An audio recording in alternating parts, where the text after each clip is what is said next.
The 71st session of the Senate in the second regular session of the 16th Congress is hereby called to order. Senator Ferdinand R. Marcos Jr. will lead the chamber in prayer.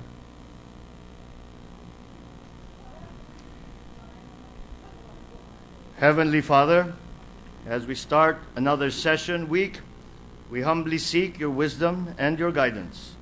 Help us see your loving hand directing all our endeavors for the welfare of our countrymen. Give us the grace to have a glimpse of your face in our brethren. Help us understand their needs so that we may extend our loving concern for them in the work that we do. Amidst all our challenges, strengthen us. Let us trust in your promise when you said, "Be strong and of good courage. Do not be afraid, nor be dismayed, for the Lord your God is with you wherever you go." Through your mercy, let our lives be living witnesses to your glory. This we ask of you, O Lord. Amen. Amen. Thank you, Senator Marcos.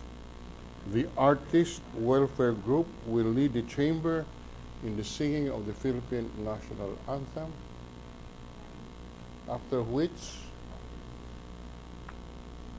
the group will render a special presentation.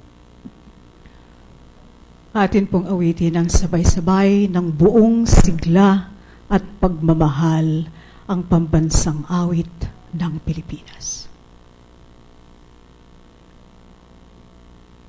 Bayang magiliw, pelas ng silanganan, halap ng puso, sa dibdib mo'y buhay. Lupang hinirang, duyan ka ng magiting, saman lulupig, di ka pasisiil, sa dagat at bundok, sa simoy at sa langit mong bukaw, may dilagang tulad awit sa paglayang minamahal. Ang kislap ng watawat mo'y tagumpay na nagniningning, ang bituin at araw niya kailan pa may di magdidilim. Lupa ng araw ng luwal atit pagsinta, buhay ay langit sa piling mo. Habing ligaya na pag may mga api ang matay ng dahil sa'yo.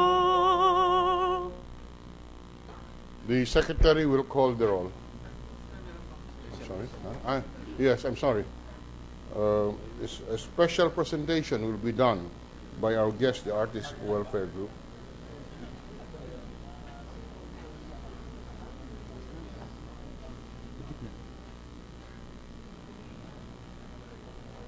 Kaming mga alagad ng sining, ang pangunahing tanod ng kaluluwa ng ating bayan. Kami ang nagbibigay kulay at talinhaga at lalim ng kahulugan ng ating buhay. Kami rin ang nag-uugnay ng iba't ibang kahulugang ito upang maging maliwanag ang ating mga mithiin sa hinaharap. Ano ang ibig sabihin ng kalayaan? Katarungan, pag-ibig sa kapwa, sa pamilya, sa bayan. Ano ang ibig sabihin ng himagsikan? Ang pagsulong at pagunlad. Kami ang salamin ng kolektibong imahinasyon ng ating bansa, na kung wala ito'y walang dahilan ang pagsisikap, ang pagpupunyagi, ang pagbubuklod at pagbuo ng kasaysayan at kinabukasan. Ang mga tulaan ng himagsikan ang nagpapaalab ng ating masidhing pagmamahal sa bayan. Ang imahen ng isang inang nagtatanggol sa kanyang anak ay nagagawa naming ihambing sa isang pamahalaang may lipos na kalinga sa kanyang mamamayan. Ang mga simbolong naglatag ng ating sama-samang pagtingin sa tunguhin natin bilang isang bansa ay binuo ng ating malikhain at makasining na sensibilidad.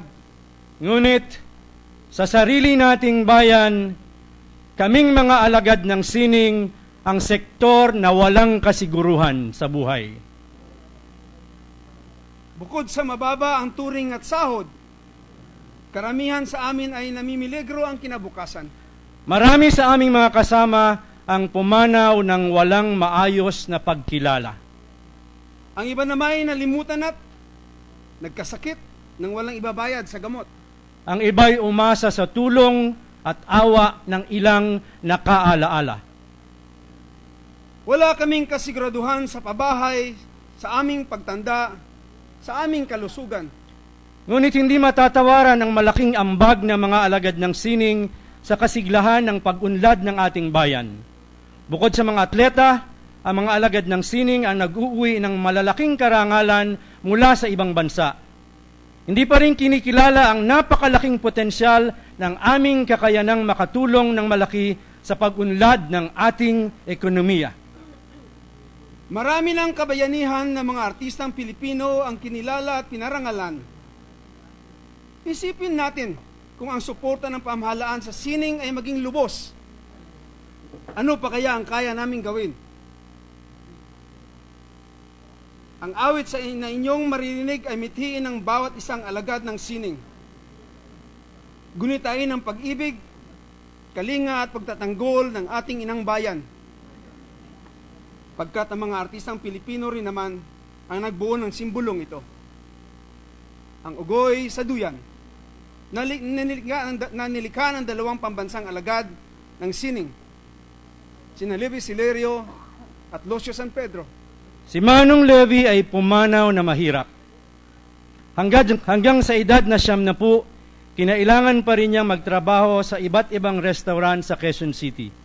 Wala siyang matatawag na sariling tirahan at pumanaw siyang tahimik at halos walang nakaalaala. Ito ang pambansang alagad ng sining ng Pilipinas. Ganito rin ang sinasapit ng maraming alagad ng sining sa ating bayan ngayon. Mga mahal na kaibigan at mga kababayan, ang ugoy sa duyan.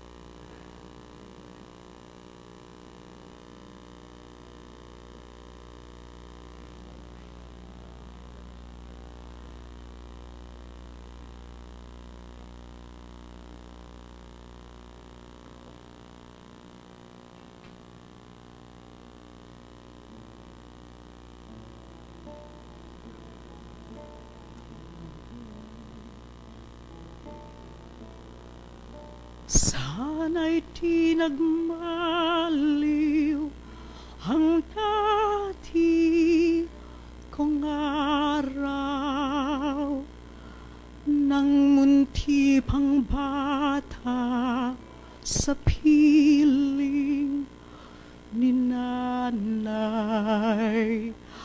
Nais kong maulit ang awit ni nang mahal, awit ng pag-ibig habang ako'y nasa duyan.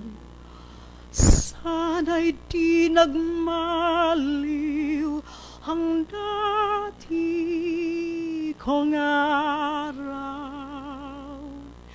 nang munti pang bata sa piling ni nanay.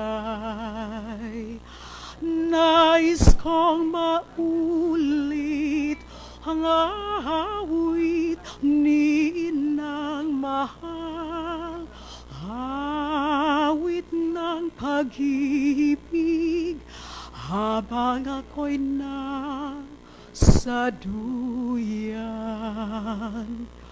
Sa aking pagtulog na labis ang himping, ang bantay ko'y tala, ang tanod ko'y bituin.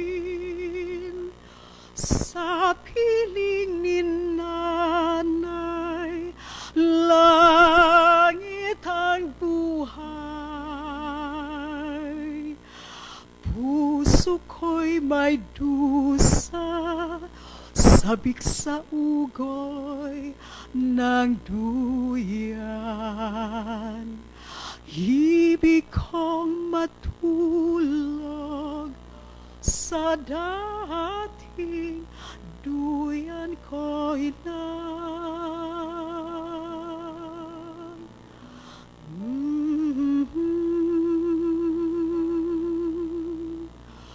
Oh, inang.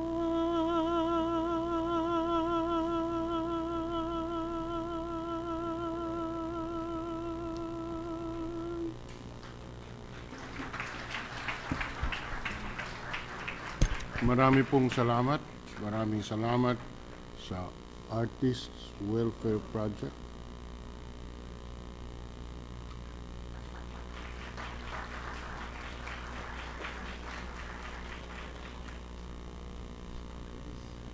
Secretary will call the roll. Roll call of members. The Honorable Senators Angara, Aquino, Binay, Cayetano Alan, Peter Compañero S., Cayetano Pia S., Defensor Santiago, Ejercito, Enrile Escudero, Estrada, Gingona, Hunasan, Lapid, Legarda, Marcos, Usmeña, Pimentel, Po, Recto, Revilla, Soto, Trillanes, Villar, Senate President Trilon. 17 senators are present. The chair declares the presence of a quorum. The majority leader. Good afternoon, Mr. President, our dear colleagues. Mr. President, can we please acknowledge the presence of the Artists Welfare Project? And Mr. President, may we recognize Senator Poe, who would like to make a short manifestation. Senator Poe is recognized. Mr. President, I would like to recognize and express appreciation to the artists representing the Artists Welfare Project who sang the Lupang Hinirang, our national anthem, and rendered a special performance, which is has the perfect timing after Mother's Day was celebrated yesterday. The group represents the various arts including dance, music, theater, film, and literary arts, architecture, visual and design arts, production design, and arts management. The group is led by character actor and former CCP Artistic Director Nanding Joseph, playwright and director Dennis Marasigan, singer Dr. Grace Nono, actors and theater artists Ronnie Lazaro and May Paner, CCP officer Baltasar Endriga, lawyer, arts and convener Jonar Pueblo, the ballet dancers from Ballet Manila and prima ballerina Lisa Makuha Elizalde. The artists are the prime movers of the legislation on the Artists' Welfare Protection, Senate Bill 2758, a policy measure aimed at improving the professional, social, and economic status of a larger number of workers in the Philippine culture and arts. Thank you, Mr. President.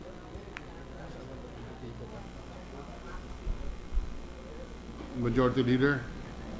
Thank you, Mr. President. Mr. President, with the consent of the Senate, I move that we dispense with the reading of the Journal of the 70th Session, May 6, 2015, and consider the same as approved. Any objection hearing on the reading of the journal of the previous session? Session number 70 is hereby dispensed with and the same is hereby approved. Mr. President, with the consent of the Senate, I move that we consider on third reading Senate Bill number 2488 under Committee Report number 92. This is the legislative bill on the prohibition on children riding motorcycles, Mr. President. Consideration of the measure on third reading is in order. Mr. President, with the consent of the body, may you request the Secretary to read only the title of the bill without prejudice to inserting into the Senate Journal and Record the whole text thereof. Secretary will read the title of the measure. Senate Bill number 2488, an act to ensure the safety of children aboard two-wheeled motorcycles traveling along public and private roads.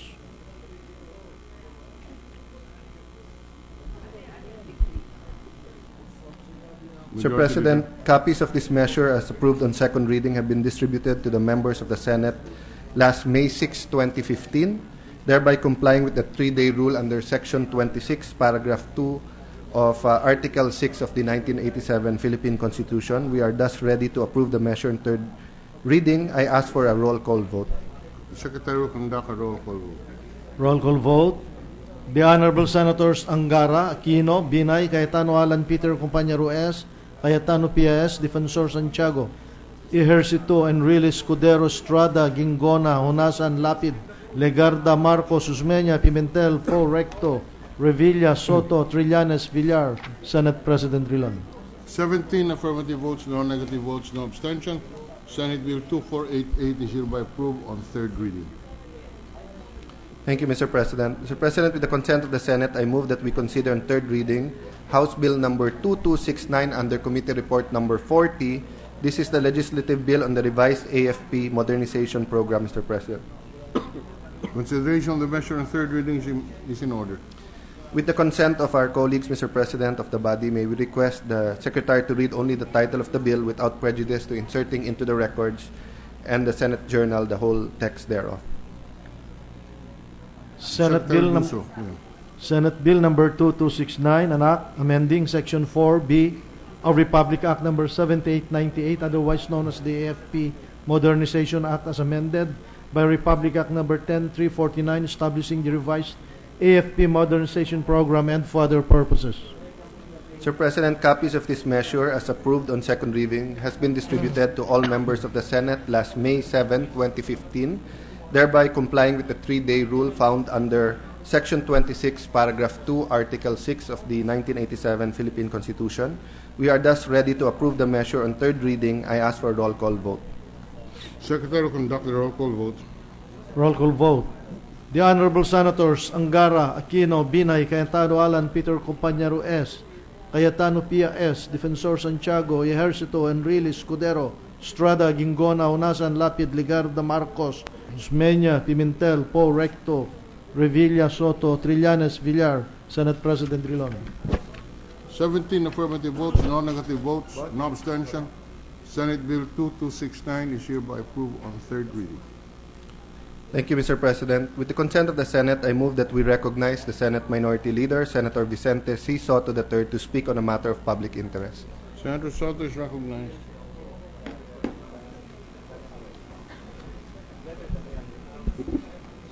Thank you, Mr. President, the Majority Leader. My esteemed colleagues, Mr. President, we have a problem.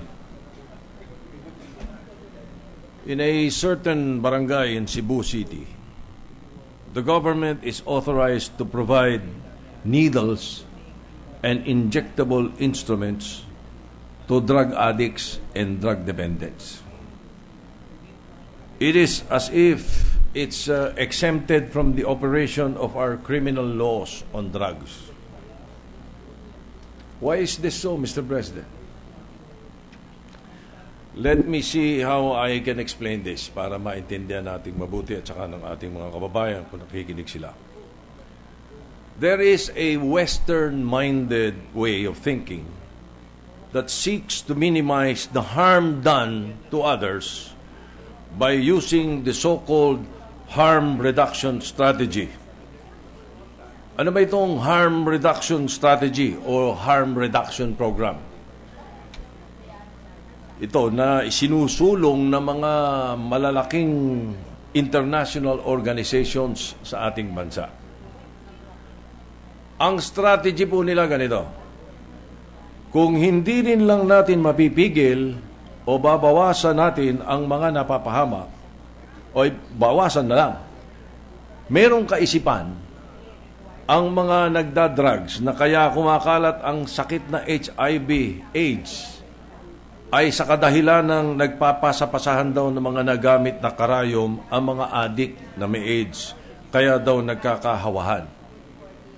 So mabuti pa, ayon sa kanila, sabi ng mga matatalinong umisip nito, ang gobyerno na ang magbigay ng bago at malinis na karayom at pang-iniksyon para di na kumalat ang sakit na HIV/AIDS.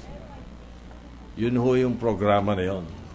Para bang sinabi natin na kung hindi rin lang mapipigilan ang mga kriminal na gumamit ng kutsilyo na may kalawang, mabuti pang gobyerno na ang magbigay sa kanila, sa mga mamamatay tao to, ng malinis na kutsilyo, stainless, upang walang mamatay sa tetano at sa pagsasaktak lang mamatay.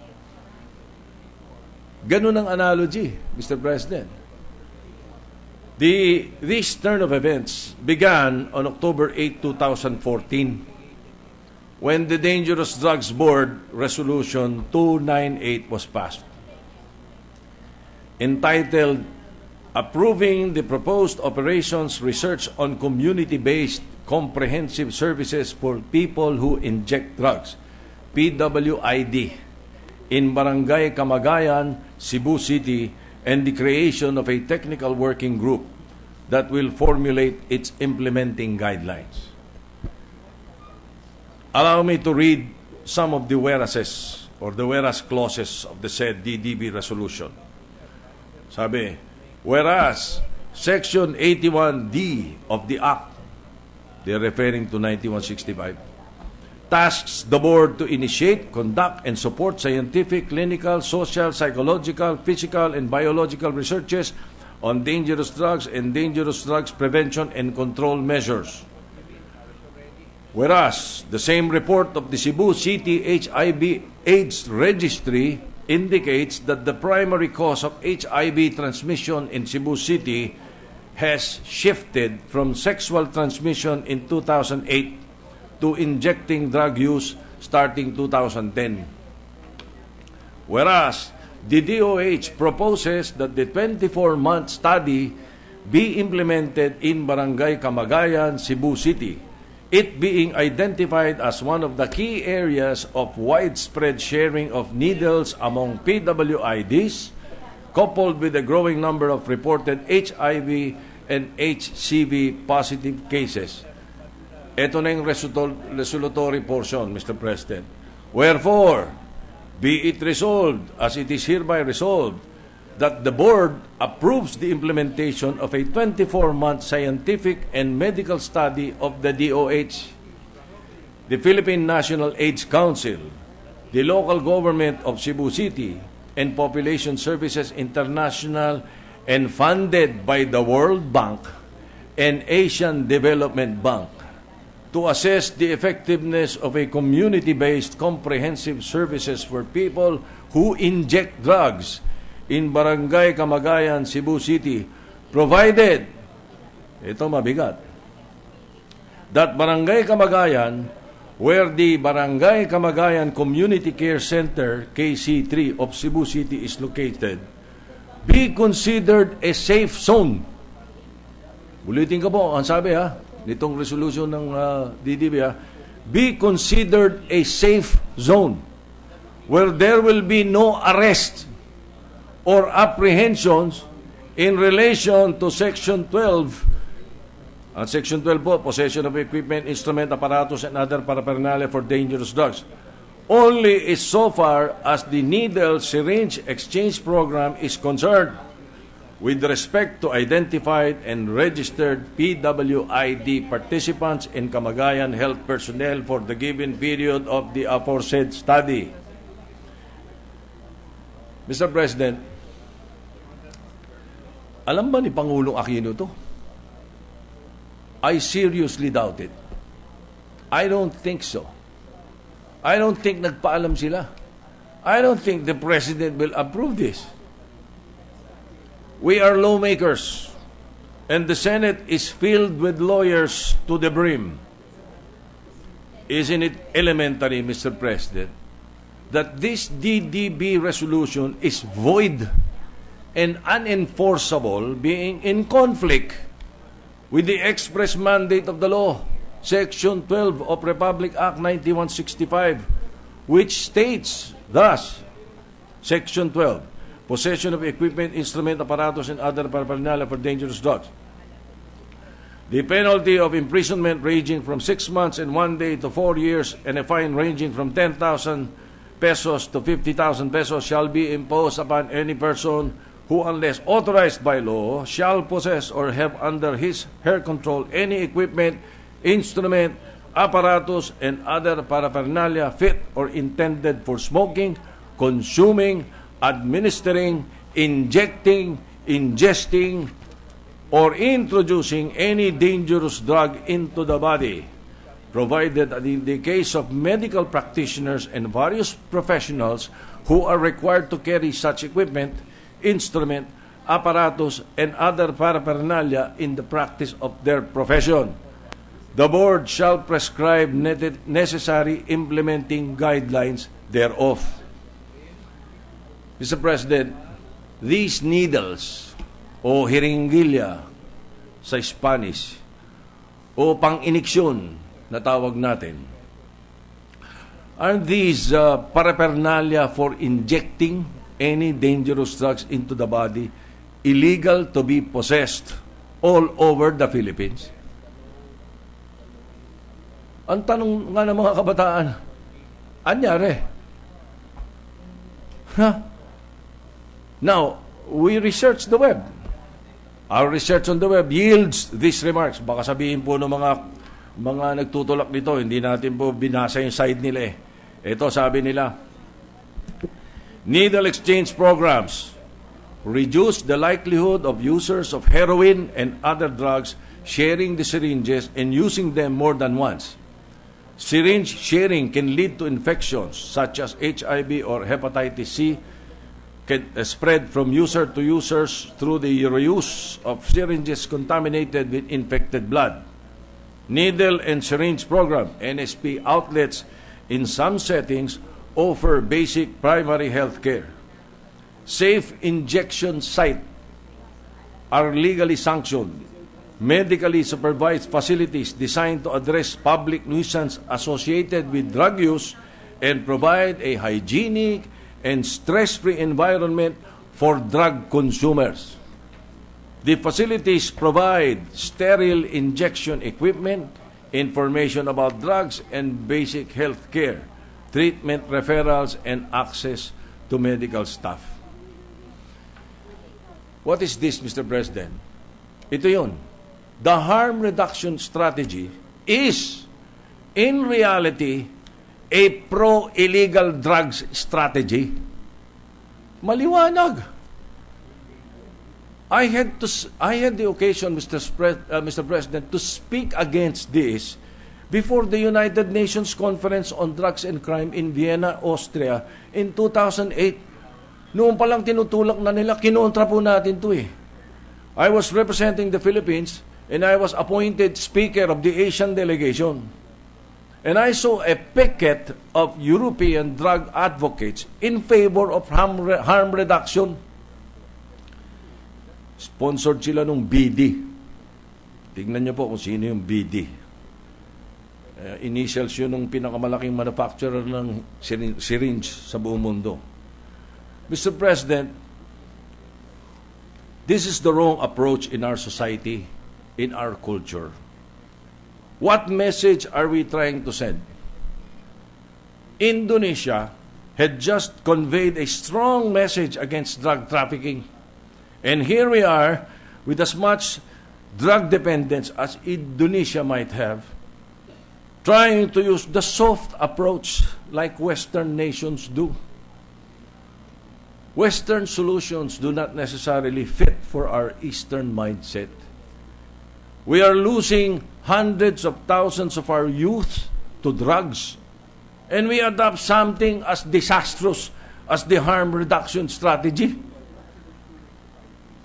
When I spoke against it in the UN, Mr. President, the United States and the Russian representatives agreed with me. Sabi ko pa nga sa kanila noon, if they have enough money and willing to spend this money to distribute needles and syringes to drug addicts, then why don't they just give us the money so we could use it to feed the poor and send them to school instead? Mr. President, the harm reduction program being implemented in Cebu is being opposed by the local government of Cebu, as well as the Cebu City Anti-Drug Abuse Council. Cebu City has passed a resolution requesting the Department of Health to reconsider its approach under the harm reduction program, distributing syringes to barangays where incidence of illegal drug use is high. Sa totoo lang, Mr. President, matagal na itong itinutulak ng Department of Health. I remember Assistant Secretary Tayag of the DOH approached me 2 years ago asking me to reconsider my position on this matter. Galing sa DOH ang programang ito na pinopondohan ng mga international organizations, Mr. President. Pero tayo rin gumagastos sa mga health workers yan. Gastos din natin yan. The Cebu City Anti-Drug Abuse Council passed a resolution number 004-14 showing a strong opposition to the Cebu City Health Department's program of distributing free syringes to persons who inject drugs, or PWID. Now, Mr. President, the DDB, or the Dangerous Drugs Board, is not empowered to grant any group, body, or agency to conduct clinical study in pursuit of HIV/AIDS prevention. What the law under Section 81 empowers them is that the study is for drug prevention and control measures. Quotation, drug prevention and control measures. The Harm Reduction Program is a program for AIDS, HIV, and not for drug prevention or control. In fact, it even sabotages the government's campaign for drug prevention and eradication. DDB has no power to make an exemption to the principle of territoriality by declaring Barangay Camagayan Center as free zone or safe zone. No student of law, law enforcer, or lawmaker would agree that a board has the power to declare a certain area as safe zone or making the criminals or offenders immune from arrest or prosecution. Aba, delikado to. The former Executive Secretary, former Secretary of Justice, former Secretary of Labor, who was a law expert, and our bar top notcher here, I'm sure cannot agree to this. Imposible yun. In the DDB, in the original DDB board resolution, imposible hindi ako makakuha. Dati akong chairman dun eh. Marami pa akong kakilala dun, Mr. President. The Integrated Bar of the Philippines objected on the grounds of violation of Section 12 of Republic Act 9165. Pero yung report nila at saka resolution, wala na, tinanggal yun. It is basic in criminal law that penal laws shall be enforced within the Philippine territory. Republic Act 9165 is operative, and no penal provision therein has been amended or repealed. Just because there are funds from financial institutions like the ADB and the World Bank for this project does not mean our laws and culture must accommodate it to the detriment of our youth and the people. Mr. President, bakit hindi na lang ang gawin natin yung mga HIV positive, tulungan, gamutin, alagaan. Samantalang yung mga drug addict, i-rehabilitate. Tulungan, rehabilitation. Bakit mo bibigyan ng pang-iniksyon? Para ipagpatuloy nila. Ang balita ngayon doon sa Barangay Camagayan, within the area of the Visayas, nagpupuntahan ngayon doon. Dumadami ngayon ang adik. Bakit pa natin kailangan bigyan ng libreng syringe ang mga drug addict para lamang ay maipagpatuloy ang kanilang adiksyon? Kung gusto nating pigilan ang paglaganap ng HIV, o edi promote natin yung safe sex. Suportahan natin yung HIV advocacy ni Senator Pia Cayetano. Bakit? Inabandon na ba ng DOH ang sinusulong nila na pamumudmud ng kondom? Ngayon, pamumudmud na lamang ng karayom at hiringhilya ang kanilang advokasya ngayon. Mr. President, this nonsense must stop. Thank you, Mr. President. Thank you, my colleagues. Senator Grace Poe is recognized. Mr. President, I would like to thank Senator Soto for his privileged speech on the matter. This is a serious issue, and I think he's right that we really should not try to encourage it just so we can possibly control one problem. We are creating another one, it seems.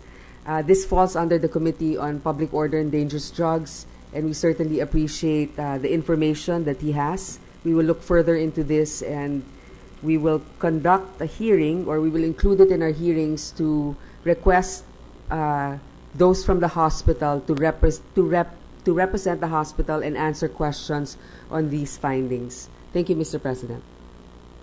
Thank you, Senator Poe. The Majority Leader. Mr. President, I'd also like to... Senator Pia Cayetano is recognized. Thank you. I'd also like to put on record, Mr. President, some of my insights and concerns I have. Actually, a few years ago, I'm even thinking that this may still have been the time of President GMA. I actually was invited to a forum in Cebu for this exact purpose, precisely because the studies had shown that of a nationwide study done, there was a prevalence of high incident of transmission of HIV through the use of syringe in Cebu. And that is where I first heard about this program. I must admit that it also came as a surprise to me, but I've always felt that it is my job as a legislator to have an open mind, to listen to statistics, to listen to experts, and to also consider approaches that I may not have thought of before. And so at that time, as I said, it was surprising to me, but I learned that this was actually a program being implemented in many countries. And just now, when Senator Soto delivered his very interesting and revelational speech, I was looking up some information. And in fact, I just read that of 120 countries that have this kind of problem, there are 86 out of the 120 countries that have adopted this program of offering syringes to addicts who are actually already in the habit of, well, in severe cases where they are habitually using drugs through needles. And apparently the studies that have been done restrict these syringe programs to areas where the use of, they call it an open drug scene, such as where drugs are bought and sold openly.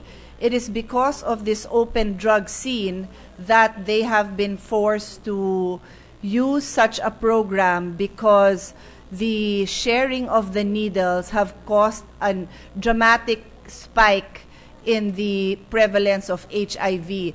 When I asked, is that really necessary? Because just like Senator Soto, I was quite shocked that we would even entertain the thought of openly giving syringes, in a way assisting or tolerating a very detrimental habit. I was told that the reason for this is because this habit of theirs is causing more harm, because innocent spouses, partners are then exposed to HIV. And that is why there has been an increase in HIV, because one could be an innocent spouse not knowing that his or her spouse is already HIV positive through drug use or any other use. I do not have a personal stand on this matter. I actually leave this to the experts. I am very open to reviewing this policy, but I personally would not condemn it on its face because I do not think that 86 countries in the world would adopt this haphazardly without thinking of the consequences. I do not, however, as a lawyer, I do not know what was the basis for the exemption made. No, what is the legal basis? What I do know is that the adoption of this syringe program all over the world is met by a lot of resistance, and one of those resistance is actually legal provisions, legal barriers. They consider it a legal barrier precisely because the general wordings in most laws prohibits the use of this kind of paraphernalia. And I support the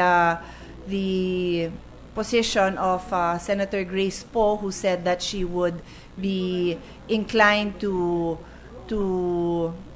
study this matter further. It is an important matter, but I do believe that we should review it with an open mind because I do not believe that the policymakers would do this. Whether or not we agree with it is another matter, but I would like to believe, as I saw when I attended that forum, that there were bases for them to take this position. Thank you, Mr. President. Thank you, Senator Cayetano. Majority Leader. Mr. President, if I may just add one thing. Let me put on record, because it will also come to the floor. We are actually in the process of reviewing the existing HIV law, and PIDEA has made a statement during our hearing that they support the provision on harm reduction, provided that it clearly identifies the sites and is well coordinated with law enforcers. So again, this may be something that another committee will look into, but just to put on record that this has been tackled in some way, because it's just one provision of the bill in my committee. Thank you. Mr. President, will the Minority Leader yield to just 2 or 3 quick questions and 1 manifestation? Yes, certainly, Mr. President. Mr. President, while I thank the Minority Leader for bringing up this important issue, at alam ko pong ang pinagtatalunan dito, solusyon ba o lumalaki ang problema sa pagpro-provide ng needles? Gusto ko lang po ilagay lang sa sentro ng usapan, gaano ba kabigat ang problema ng droga sa ating bansa, Mr. President? It's one of the biggest problems in Asia. Thank you. In my opinion, Mr. President, it is one of the biggest problems of the country today, if not the biggest, if not the number one problem. Because in the provincial jails, and you can check this with the PNP, even the BJMP, 70% of those in jail, 7 are drug-related. So, President, 70% drug-related. I'm very happy that you described it as, if not the biggest, one of the biggest. And I agree with you, because anything we talk about, values, responsible parenthood, future ng kabataan, corruption, baksak lahat sa droga kasi wala talagang future sa droga. Mr. President, may I ask you if, may I ask the gentleman, if he would elevate the problem to in such a way that we can call it a national security problem already. Yes, Mr. President, indeed, absolutely. It is a national security problem. Again, thank you for that, Mr. President, because I was told that the traditional definition of national security, again, of course, we have our resident experts, Senator Honasan, and to a certain extent, Senator Trillanes, who's also in the military. But even them in the academy, I believe, were taught that the economic aspect, the infrastructure, even problems of drugs can be part of the national security setup and problem, rather than just the traditional belief that that national security is all about military security. No, I bring it up, sir, because in all national security problems, usually may strategy, and I know that the good gentleman Senator Soto has been Senator, not to reveal your age, but I think since you were Vice Mayor of Quezon City, so for the last several years, or you've really been on top of this issue and made this one of your personal advocacies, correct, Yes, Mr. President? for 27 years, Mr. President. And not to just talk about this administration, but in the last 27 years, have you seen a cohesive national strategy to fight drugs? Ang problema, Mr. President, I'd like to say that most, if not all the administrations, nag-uumpisa naman eh. Ang problema, ningas kugon. Ang tawag eh. Nagkakaroon ng ganitong programa, uumpisahan, and then walang follow-up eh. Kaya, kung meron man tayong success, nagda-down uli eh. Bumababa uli. Kaya kailangan talaga, it has to be a constant battle or fight. So unlike addicts, pag inumpisahan, na-addict tuloy-tuloy, yung nagbibigay ng solusyon, pag sinumulan, tinitigil or may ngingas kugon. No? Oo, pag medyo nakaamoy ng konting success, okay na. Hindi or maybe because of the enormity of the problem, they don't know where to start or what to do, no? Yes, I have to agree with that. As a matter of fact, siguro ang nakikita nung iba is parang ang solusyon nila, yung madaling solusyon ang hinahanap. As a matter of fact, there has been a mentality in our country in the last 15 years, na kinalimutan na yung drug-free Philippines. Doon na lang sila sa drug-resistant Philippines. Pahayag na rin ako noon, Mr. President. Kahit drug resistance na lang ang target natin, okay pa rin yun. But we cannot accept that the problem of dangerous drugs or illegal drugs take over the country. Let's not wait for the Philippines to become another South American country. Sir President, I have personally witnessed how a city, when Taguig was still a municipality and I was still a councilor, we had a drug problem. But 15 years later, dalawang barangay ay naging transshipment zone na ito ay in-identify ng PDEA. And I personally saw how even gotohans, sari-sari stores started selling shabu, and when they were asked why, ang sabi nila, ang laki-laki ng tubo, wala naman nanguhuli, no? And that is why when my wife, Mayor Lani, took over, it was very difficult. Alam niyo, tuwing may nanghuhuli na pulis, iba't ibang politiko, sa judiciary, sa police, ang tumatawag para pakawalan yung mga nahuhuli. So, let me just emphasize that it is a big problem. And recently, my wife was telling me, Mayor Lani was telling me, that in the MMDA meeting, she was surprised that lahat ng maisip mong coordinating committee meron. Sa environment, meron. Sa traffic, meron. Sa finance, meron. Sa billboard, meron. Nung tinanong niya, meron ba tayong committee para i-coordinate ang effort sa droga? Wala. And even the PNP and PDEA could not come up with a joint action plan or could not show a cohesive plan that they'll do together per city, no, in Metro Manila. And if we cannot do it in our capital, where all the media outfits are, where Congress is, where Malacanang is, it's a pity. I think they're doing, to give credit to the chairman upon the suggestion of Mayor Lani, they're doing something about it. But I just wanted to emphasize, sir, that we appreciate you perennially bringing this up, even though it's the different aspects, may it be on the amount na hinuli, may it be on the law, on the PDEA, and this time on what DOH is proposing, that a solution, in your view, it widens the problem rather than brings a solution. But I appreciate you bringing it up. But lastly, let me also manifest, and this is not, some will say I'm trying to unnecessarily link it, but I read this in the UK Alert, an international group in the United Kingdom based. They have a project in the Philippines, and they're funded by the World Bank, and they said that the problem in the Bangsamoro area is less of the religious war between Christian and Muslims, but more of the skirmishes because of economic turf, which includes gun running, kidnap for ransom, smuggling, and drugs. So the reality, Mr. President, is that when we deal with the Bangsamoro law, we are also dealing with these problems. Sasabihin na naman ng iba, anti-Muslim at ba't natin sinasabi na meron na drug smuggling sa Bangsamoro. Ang sinasabi ko, it's one of the point of entries and one of the reasons for violence. Having said that, it is the same in Metro Manila. It is the same in the north and the south. I think, as you said, Mr. President, it's an Asian problem.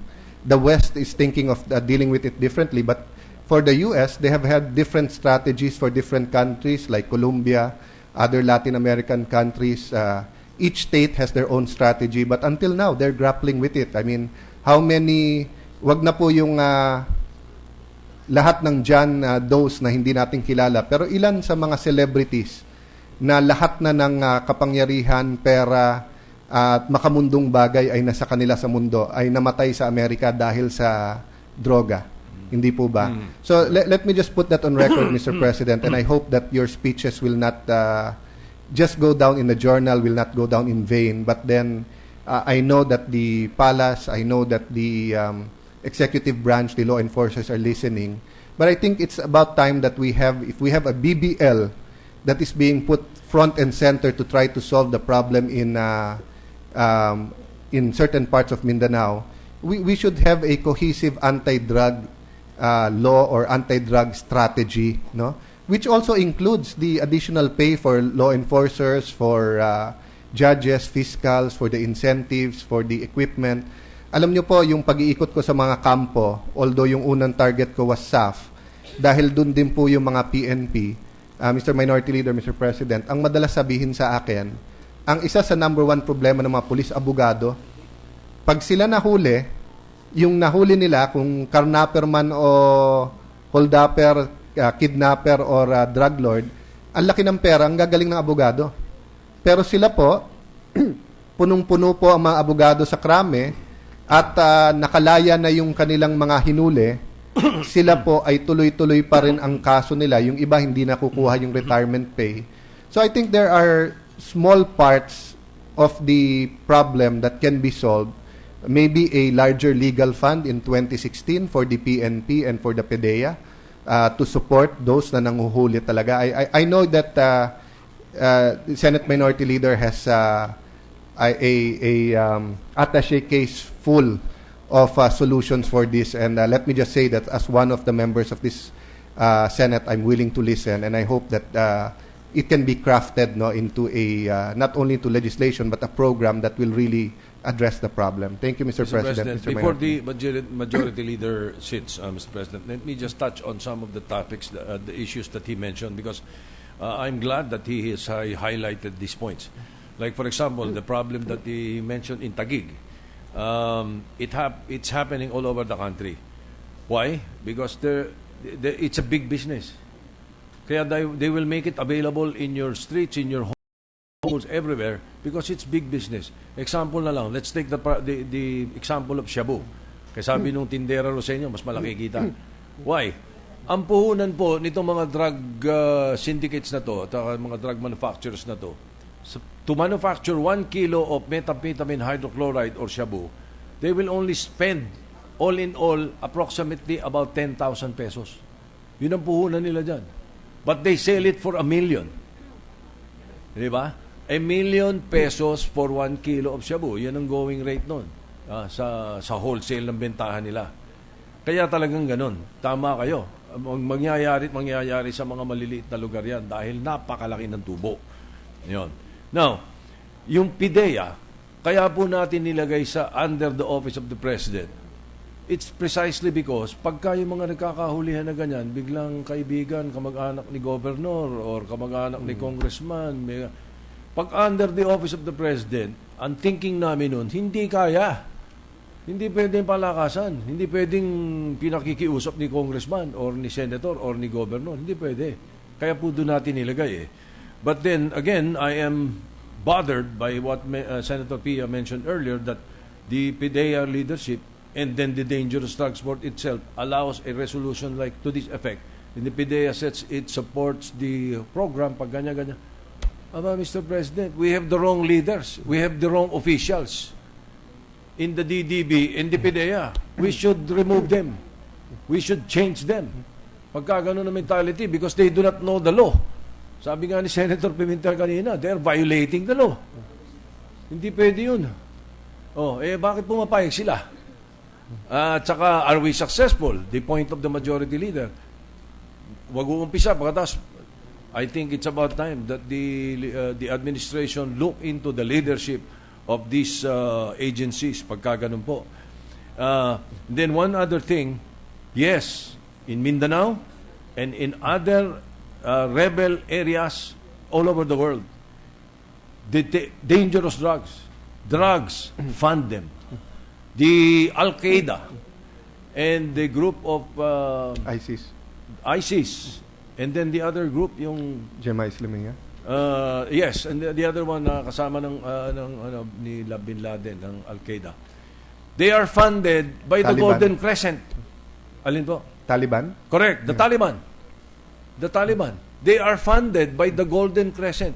The Golden Crescent is a mountainous, thousands of miles mountainous area in Pakistan, Afghanistan, and Iran, which has the largest plantation of opium poppy in the world.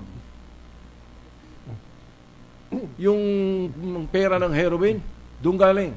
Ang nagpopondo sa Taliban, sa Al-Qaeda, sa ISIS, pera ng droga, Mr. President. And we are not surprised that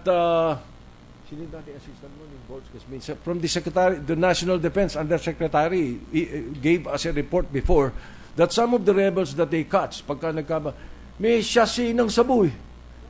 Merong sachet ng shabu sa bulsa. Some of these rebels. And also, we know for a fact that they're being funded by money coming from the illegal drugs, Mr. President.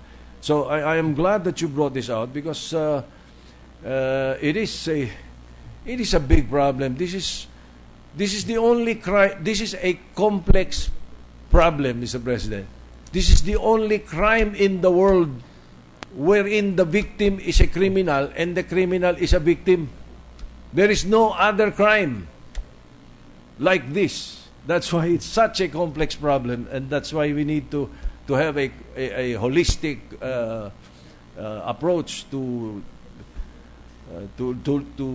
scrutinize the complexity of the problem, Mr. President. So I think Mr. President, before I ask the minority leader if you will agree with the referral, I'd just like also to mention that recently it was on the news that a liquid form of the date rape drug, yes. na pinaghalo na iba't ibang droga ay mukhang naimbento na.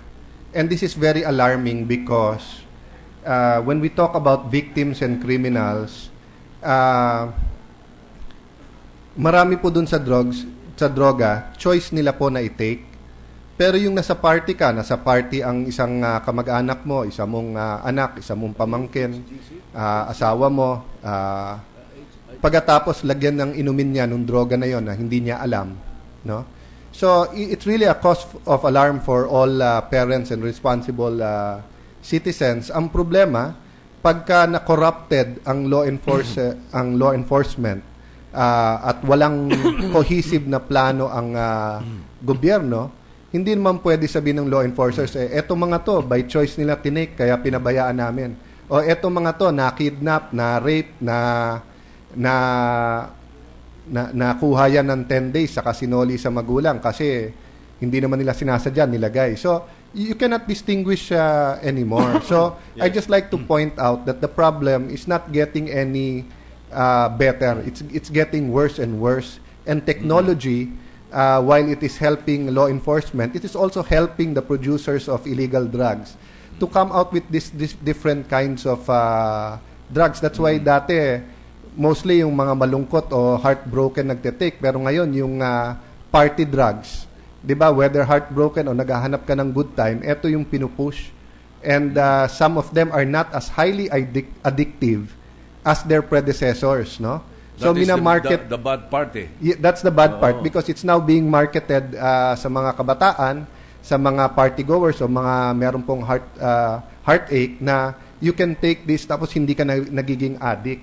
But the truth of the matter is when you turn to drugs to face your problem, you become addicted to turning to drugs rather than facing your problems or your challenges face on. No? So let me just again thank the gentleman, but I think the Senator Hunasan would also like to take the floor. Thank you, Minority Leader. Thank you. Mr. President. Senator Hunasan. Mr. President, I would like to ask the permission of the Majority Floor Leader and the Minority Floor Leader to contribute to what I think is a very important discussion. I would like to start, I'll try to make this as brief as possible, from the point that was raised by the Majority Floor Leader, the drug problem being classified as a national security problem. Sa tingin ko po, Mr. President, any issue that diminishes the capability of our security sector to address the traditional security problem must be viewed as a national security problem. Let's start with what the Majority Leader and the Minority Leader have been proposing all the time, which is to come up with a comprehensive plan based on a national order of priorities.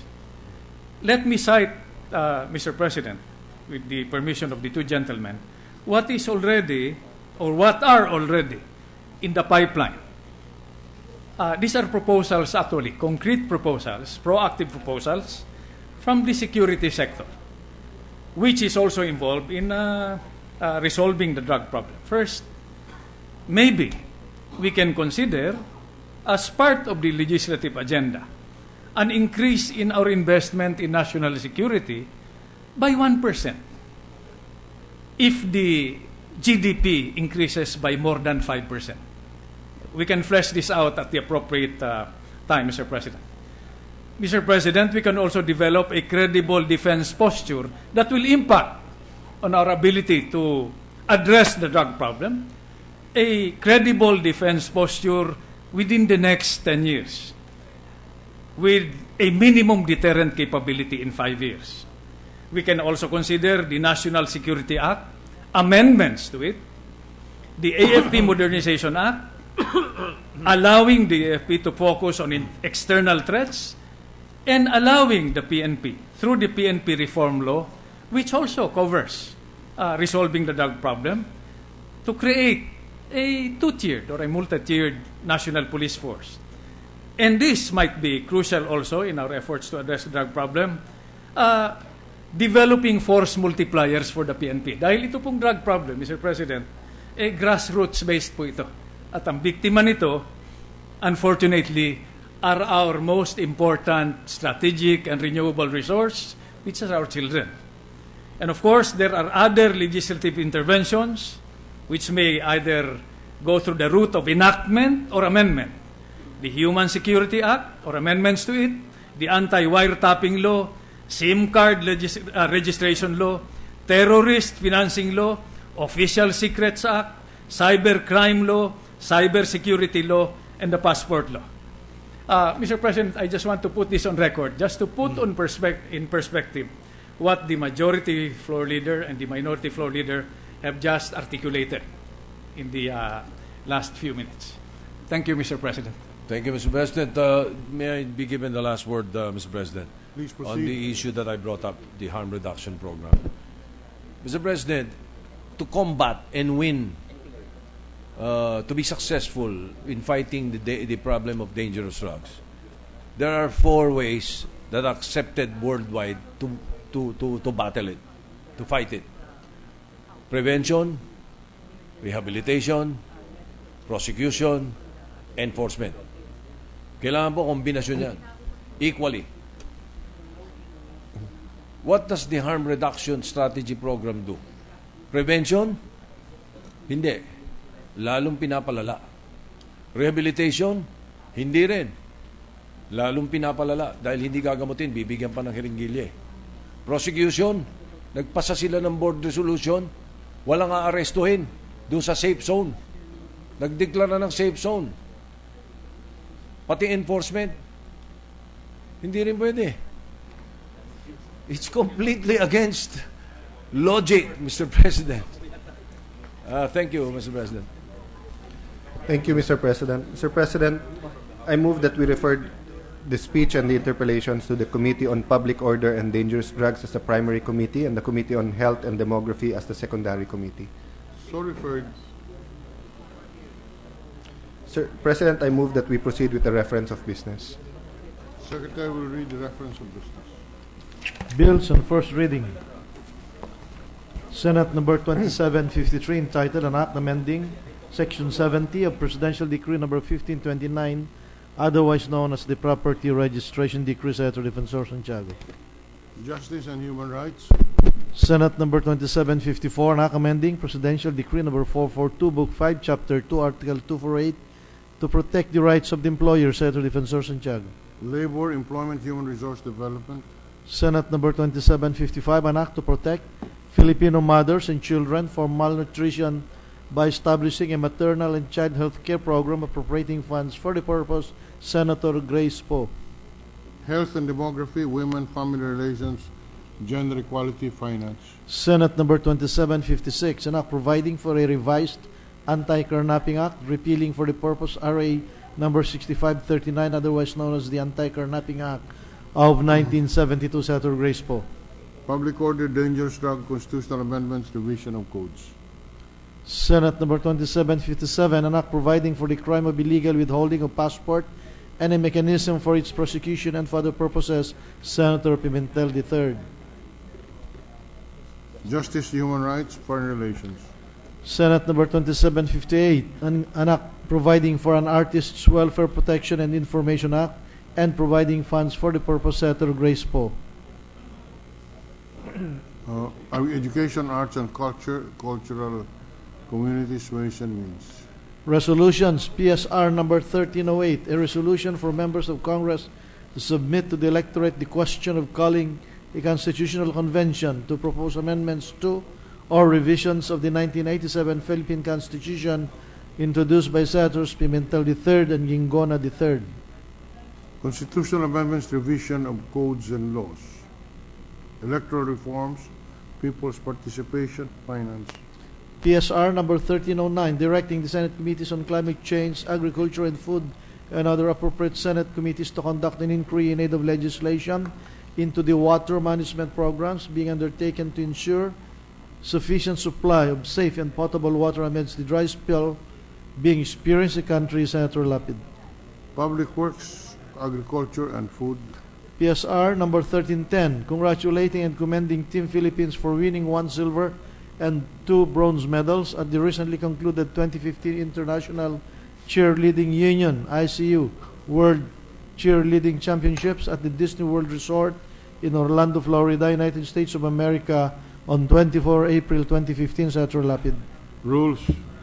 PSR number 1311, commending the 2014 bar examination staff Nature Irene May Berano Alcubila for giving honor and pride to their home province of Antique, Senator Ligarda. Rules. PSR number 1312, directing the proper Senate committee to conduct an inquiry in aid of legislation on the report that 47 Iraya Mangyan tribes will be displaced due to the proposed landfill project in Puerto Galera, Senator Defensor Santiago. Cultural Communities, Environment and Natural Resources. PSR number 1313, directing the proper Senate committee to conduct an inquiry in aid of legislation on the report that there is a lack of up-to-date surveillance cameras in the Ninoy Aquino International Airport, Senator Defensor Santiago. Public Services. PSR number 1314, directing the proper Senate committee to conduct an inquiry in aid of legislation in the report that a coastal village in La Union is sinking due to the sudden rise of seawater, Senator Defensor Santiago. Environment and Natural Resources, Climate Change. PSR number 1315, directing the proper Senate committee to conduct an inquiry in aid of legislation on the 2013 COA report that the Department of Trade and Industry has billions of unliquidated payouts, Senator Defensor Santiago. Trade, Commerce and Entrepreneurship. PSR number 1316, directing the proper Senate committee to conduct an inquiry in aid of legislation on the report that the Bureau of Fire Protection in Pangasinan lacks equipment and personnel to effectively respond to the increasing number of forest fires in their town, Senator Defensor Santiago. Public order, dangerous drugs, environment, natural resources. PSR number 1317, directing the proper Senate committee to conduct an inquiry in aid of legislation on the effects of China's land reclamation on the Philippines' energy aspects, Senator Defensor Santiago. Foreign relations, energy.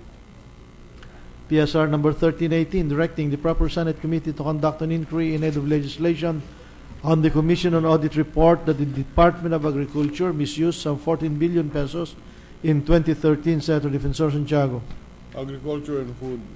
PSR number 1319, directing the Senate Committee on Health and Demography and other appropriate Senate committees to conduct an inquiry in aid of legislation on the reported increase of animal bites cases during the summer season, Senator Lapid. Health and demography. PSR number 1320, directing the Senate Committees on Public Order and Dangerous Drugs, Banks, Financial Institutions and Currencies, and other appropriate Senate committees to conduct an investigation in aid of legislation on the reported credit card fraud that involves intercepting credit cards from postal couriers, Senator Lapid. Banks, financial institutions, currencies, public services. PSR number 1321, directing the Senate Committees on Government, Corporations, and Public Enterprises, Health and Demography, and other appropriate Senate committees to conduct an investigation in aid of legislation on the reported proliferation of fixtures in offices of the Philippine Health Insurance Corporation, or PhilHealth, who prey on unsuspecting senior citizens, Senator Lapid. Government corporations and public enterprises, health and demography. PSR number 1322, directing the Senate Committees on Education, Arts and Culture, Labor, Employment, and Human Resource Development, and other appropriate Senate committees to conduct an inquiry in aid of legislation on the impending displacement of about 25,000 teachers and school personnel by the implementation of the K-12 program, Senator Lapid. Education, arts and culture. PSR number 1323, directing the Senate Committees on Youth, Labor, Employment, and Human Resource Development, and other appropriate Senate committees to conduct an inquiry in aid of legislation on the massive youth unemployment with the end in view of instituting policies and putting in place mechanisms that will craft opportunities for the unemployed youth, Senator Lapid. Youth, labor, employment, human resource development. PSR number 1324, resolution expressing the full support and active participation of the Senate of the Philippines in the observance of the International Day of Family, Senator Lapid. Rules. PSR number 1325, directing the appropriate Senate committee to conduct a full review of the expanded Anti-Trafficking of Persons Act of 2012, or RA 10364, and the performance of the Interagency Council Against Trafficking, YACAT, in light of the Mary Jane Veloso case and other similar cases involving human trafficking and illegal drugs, Senator Marcos Jr. Women, health, women, family relations, gender equality, foreign relations. PSR number 1326, urging the Senate Committees on Local Government and Finance to update and assess in aid of legislation on the rebuilding and reconstruction efforts in Region 7. In particular, the provinces of Bohol and Cebu, the status of families and properties affected by the October 15, 2013 earthquake in the region, other localities, Senator Grace Poe. Local government finance. PS Resolution number 1327, urging the Senate Committee on Public Order and Dangerous Drugs to conduct an inquiry in aid of legislation on the alleged existence of flourishing carnapping industry and the continuously increasing and rampant incidents of crimes directed towards motor vehicles and their owners, with the aim of revitalizing existing laws and policies for the purpose of RISPO. Public order, illegal drugs. Committee reports. Committee report number 131, submitted by the Committee on Health and Demography on House number 1248, introduced by Representative Ramos, entitled an act changing the name of Gubat District Hospital to Salvador R. Encinas District Hospital in Gubat, Sorsogon, recommending its approval without amendments, Senator Yingona III. Ordinary business. Committee report number 132, submitted by the Committee on Finance and Senate number 2342, introduced by Senator Escudero, entitled an act mandating the full accounting of all disaster relief aid or donations received by the Philippine government for natural and human-induced calamities, recommending its approval without amendment, Senator Escudero. Ordinary business. Committee report number 133, submitted by the Committee on Finance and PSR number 718, introduced by Senator Escudero, entitled Resolution Urging the Commission Audit to conduct a special audit on the local and foreign donations, both in cash and in kind, received by the Philippine government for the victims of Super Typhoon Yolanda, recommending its adoption and its immediate implementation, sponsor Senator Escudero. Ordinary business. Additional reference of business.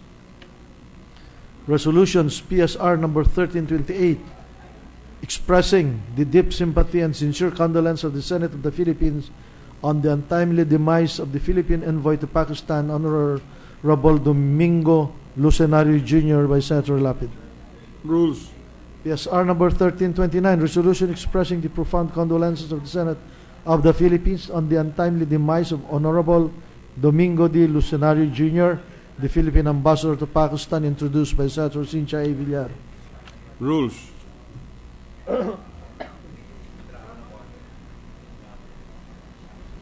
Thank you, Mr. President. Mr. President, with the consent of the Senate, I move that we resume consideration of Senate Bill number 2679 under Committee Report number 110. This is the legislative bill on UniFast, Mr. President. Any objection? Hearing none. Consideration of the motion is in order.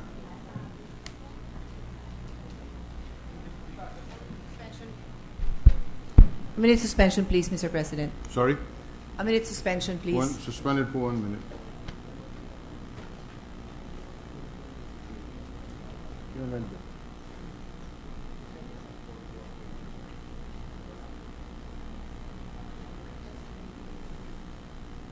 Sinabi niya.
Session is resumed.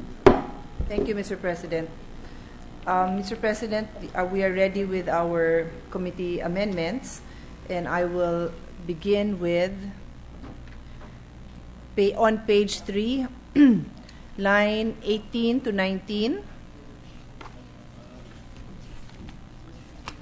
Delete the phrase "for all prospective applicants for any one of the modalities of S2FAP." We submit. Any objection? Hearing none, approved. Next item, on page 6,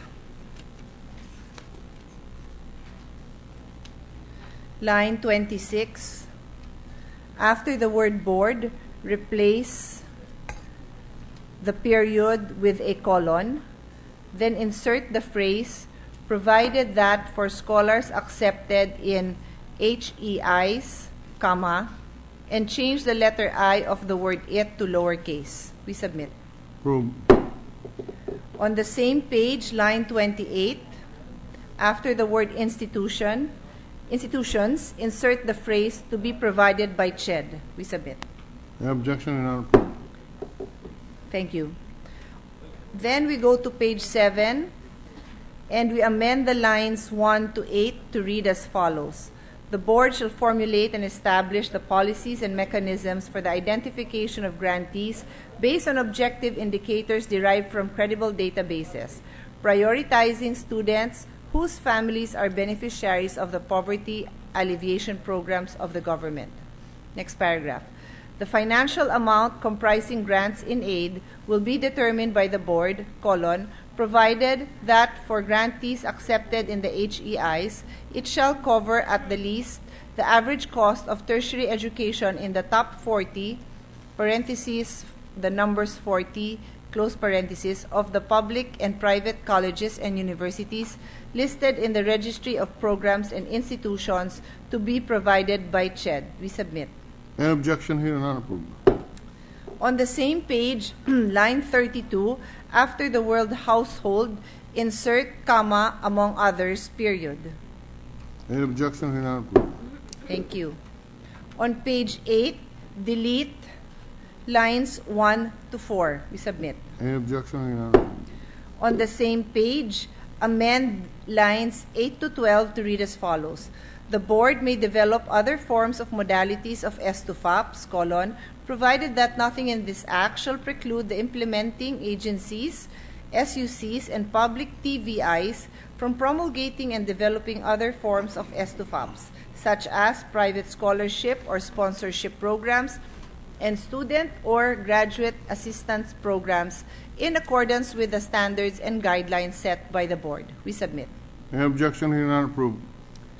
Thank you. On the same page, line 18, after the word citizen, insert a colon and the sentence, provided that the board may grant exemptions to foreign students based on reciprocal programs that provide similar benefits to Filipino students, such as student exchange programs, international reciprocal scholarships, and other mutually beneficial programs. We submit. Any objection? Hearing none, approved. Thank you. On the same line 20 to 21, delete the phrase, the national exit examination that may be created under the K-12 program or. We submit. On the same page, you mean? On the same page, line 20 to 21. Any objection? Hearing none, approved. Thank you. On page 12, line 10. After the word vetting, insert, comma, modifying, comma.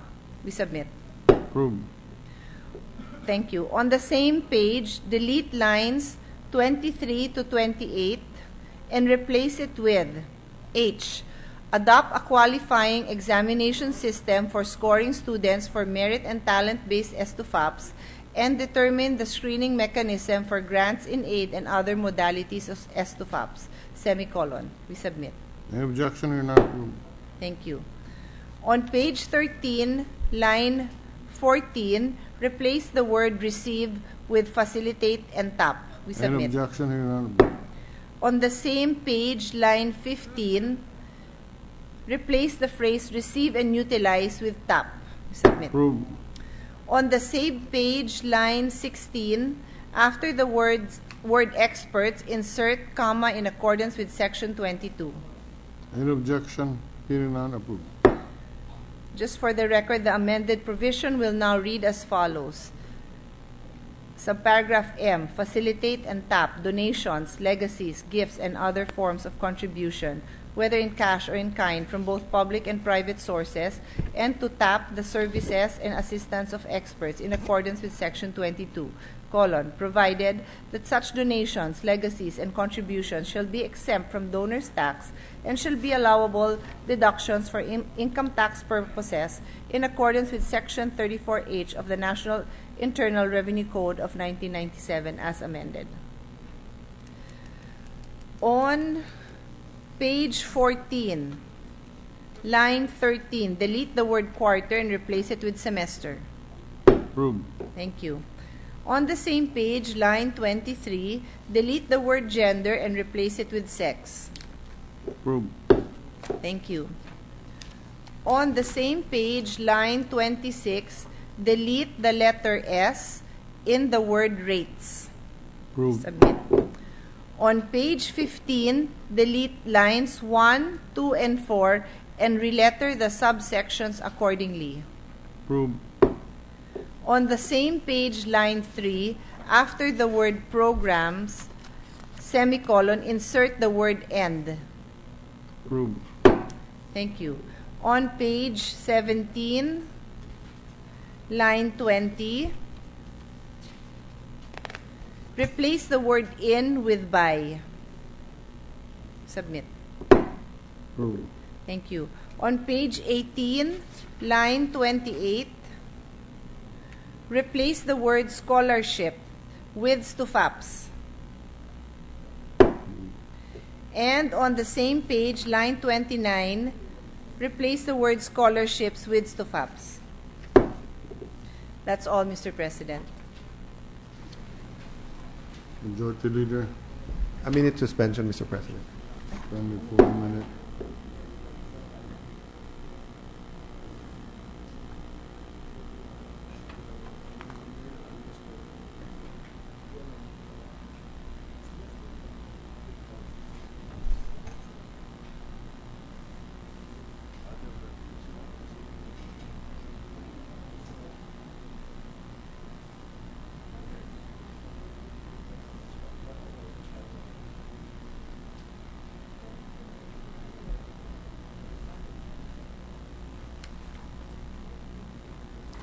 Ready to resume, Mr. President. Session is resumed. Sir President, upon consultation with the other members of the Senate and the chairperson of the Committee on Education, they will provide a clean copy of the bill, including the committee amendment, so that our members can go over them tomorrow. Then we will try to take up the individual amendments on Wednesday. So on that note, Mr. President, I move that we suspend consideration of Senate Bill number 2679 under Committee Report number 110. Consideration of the measure suspended. 1 minute suspension, Mr. President. Suspended for 1 minute.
No, no problem.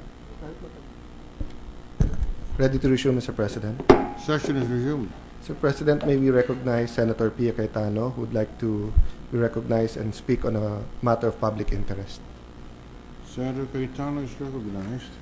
Mr. President, this is just a brief statement that I would like to make in consideration of the what is an advocacy that I have. The Department of Health has actually declared May 11 to 15 as National HIV Testing Week.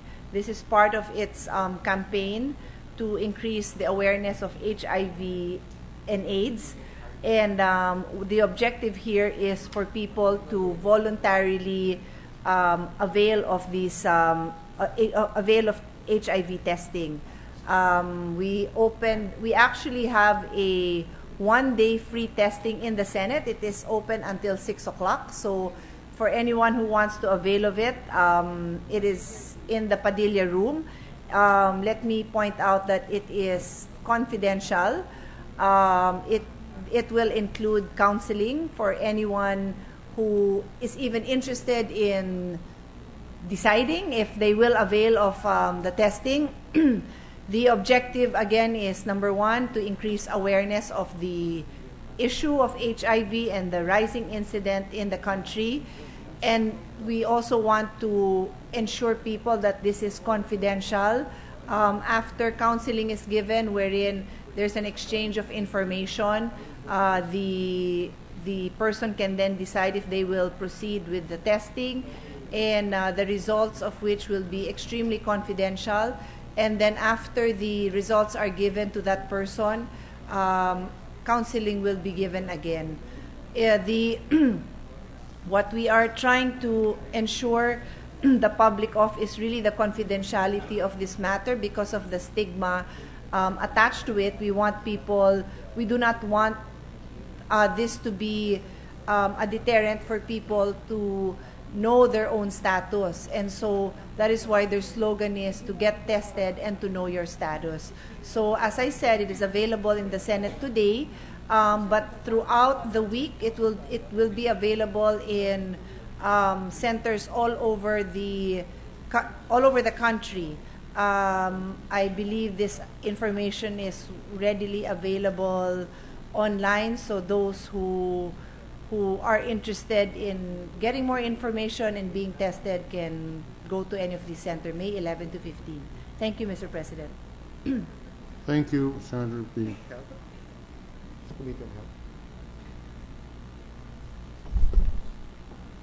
Mr. President, I move that we refer the speech to the Committee on Health and Demography. Sorry for Mr. President, I move that we adjourn the session until 3 o'clock in the afternoon, Tuesday, May 12, 2015. Session is adjourned until 3 p.m. on May 12, Tuesday, 2015.